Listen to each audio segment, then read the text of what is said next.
قرآن کریم میں یہ بھی جرائم میں سے ہے، ان چیزوں کے اندر جہاں اجتماعیت لازمی ہے، جمعیت ضروری ہے اور اجتماع لازم ہے و واجب ہے، وہاں پر تفریق حرام ہے، جرم ہے اور ممنوع ہے قرآن کریم کی نگاہ سے۔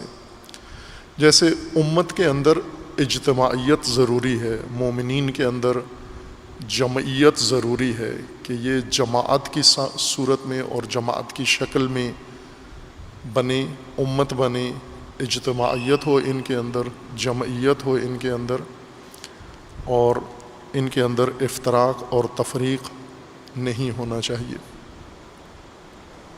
اسی طرح ایک لفظ ہے انفجار، فجر، طلوع فجر۔ فجر کا مطلب بھی جدائی ہے، وہ چیز جو سختی کے ساتھ ایک شکل میں، ایک واحد حالت میں ہو، اس کا پھٹ جانا اور پھٹ کے اس کے ذرے ہو جانا یا علیحدگی ہو جانا، اس کو فجر کہتے ہیں، انفجار۔ اور انشقاق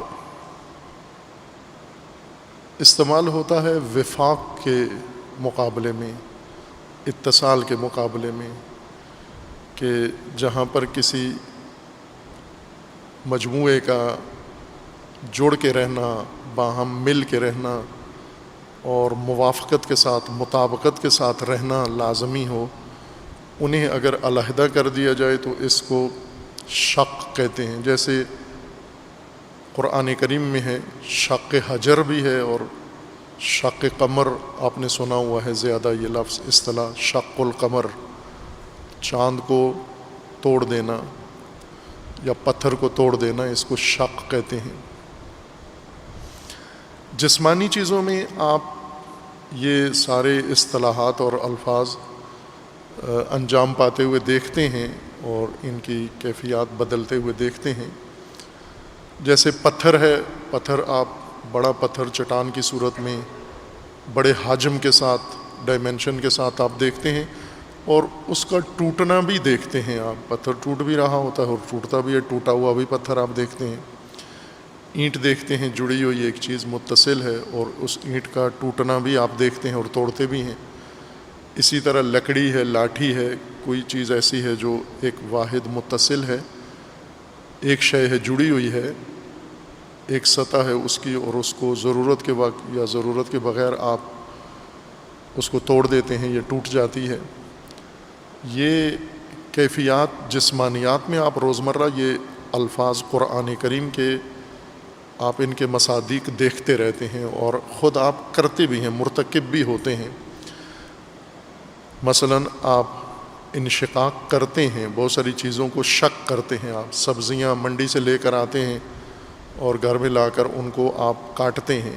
یہ کاٹنا، ایک متصل چیز کو پیاز لا کے کاٹ دینا، ٹماٹر لا کے کاٹ دینا، کدو بینگن لا کے کاٹ دینا، یہ شق ہے، یہ آپ ان کو کاٹ رہے ہیں، ان کے ٹکڑے ٹکڑے کر رہے ہیں آپ۔ یہ روزمرہ آپ کے اعمال کا ایک حصہ ہیں یہ اصطلاحات۔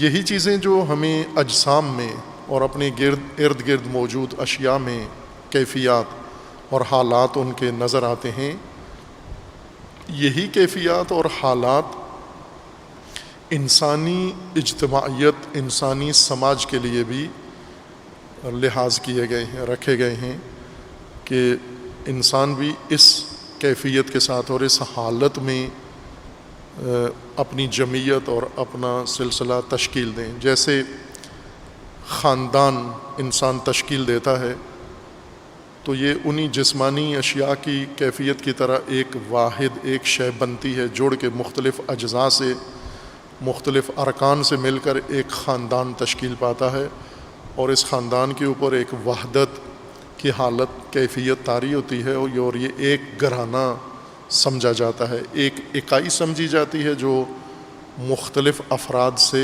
تشکیل پائی ہے، اور مختلف گھرانوں سے ایک قبیلہ بن جاتا ہے یا ایک محلہ بن جاتا ہے۔ یہ ایک محلہ، ایک وحدت، یہ یکتائیت اس کے اندر آ جاتی ہے کہ یہ ایک محلہ ہے یا ایک قبیلہ ہے یا ایک قوم ہے، یہ ایک سلسلہ ہے، ایک مجموعہ ہے۔ یہ انسان بھی وہی کیفیات اور حالات اپنا لیتے ہیں جو اشیاء میں، اجسام میں موجود ہے، جو زمین میں ہم دیکھتے ہیں، اور خود جسمانیات کو جوڑتے رہتے بھی ہیں، توڑتے بھی ہیں۔ کہیں بہت ساری چیزیں ملا کر ایک گھر بنا لیتے ہیں، اور کہیں بنا ہوا گھر توڑ دیتے ہیں ہم، یا ہمارے سامنے ٹوٹ جاتا ہے۔ انسانی روابط اور تعلقات کے نتیجے میں بھی انسانی مجموعے اور انسانی وحدت کی شکلیں بھی اسی طرح سے تشکیل پاتی ہیں۔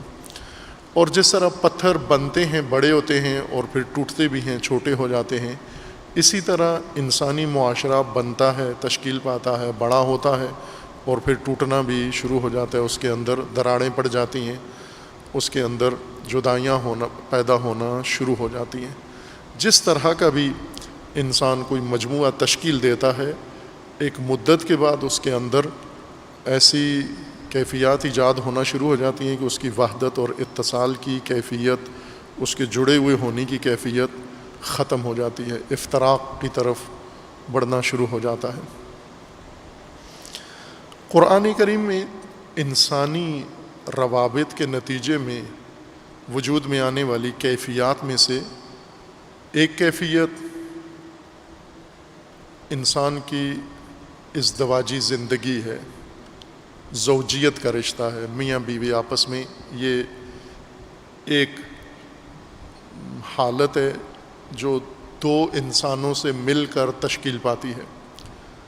زوجیت دو سے ہی ہوتی ہے، بچے زوجیت میں شامل نہیں ہوتے، وہ گھرانے کا حصہ ہیں، خاندان کا حصہ ہوتے ہیں۔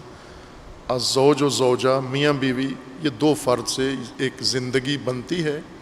جس طرح فرد اکیلا ہے، جب تنہا ہے، انفرادیت ہے، تو وہ ایک زندگی ہے، وہ بھی زندگی کی ایک شکل ہے، لیکن اس زندگی کی جو اساس ہے، بنیاد ہے، وہ ایک فرد واحد ہے۔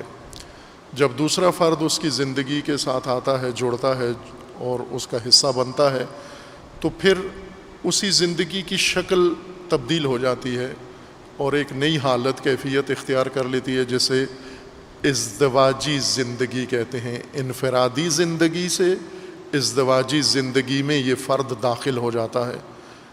مرد پہلے انفرادی زندگی میں ہوتا ہے، پھر ازدواجی زندگی تک جا پہنچتا ہے۔ اسی طرح عورت پہلے انفرادی زندگی میں ہوتی ہے، پھر اس کے بعد ازدواجی زندگی میں چلی جاتی ہے، پہنچ جاتی ہے۔ اور پھر اس ازدواجی زندگی کے بعد جب ان کے بچے بھی پیدا ہوتے ہیں، تو یہی ازدواجی زندگی ایک تیسری حالت اختیار کر لیتی ہے۔ پہلے انفرادی زندگی تھی، وہ ازدواجی زندگی میں داخل ہو گئی، اور ازدواجی زندگی خاندانی زندگی میں تبدیل ہو گئی۔ اب ان کی اولاد بھی ہے، یا وہ خود دوسرے خاندان کے ساتھ مل کر ایک واحد خاندان تشکیل دے دیتے ہیں۔ یہ ایک زندگی کی اور کیفیت بن جاتی ہے۔ اور پھر اسی طرح یہ گھرانے ملتے ہیں تو ایک اجتماعی زندگی ان سے وجود میں آتی ہے، یا محلہ بنتا ہے، شہر بنتا ہے، قبیلہ بنتا ہے، قوم بنتی ہے، امت بنتی ہے۔ یہ اکائیاں جڑتے جڑتے پھر ایک کیفیت تک جاتے ہیں آگے، اور پھر یہی آگے بڑھتے ہوئے یہ زندگی کے مختلف کیفیتیں بنتے بنتے ایک کیفیت جو بنانی ہے انسان نے اور اس تک پہنچنا ہے، اس سماجی حالت کو آگے ترقی دے کر، ارتقاء دے کر پہنچنا ہے، وہ امت و امامت کے ملاپ کی زندگی ہے۔ آپس میں جوڑ پیدا ہوگا، یعنی جس طرح پہلے انفرادی حالت سے نکلے تو ازدواجی زندگی شروع ہوئی، دو کے ملنے سے میاں بیوی بنے، پھر میاں بیوی ایک زندگی بنے، پھر بچے پیدا ہوئے تو خانوادگی زندگی بن گئی۔ یہ خانوادہ، یہ گھرانہ دوسرے گھرانوں کے ساتھ ملا تو ایک سماجی زندگی تشکیل پائی۔ اس سماجی زندگی سے آگے بڑھتے ہوئے ایک قومی زندگی کا روپ اس نے دھار لیا، اور یہ قوم اگر ترقی کر کے، ارتقاء کر کے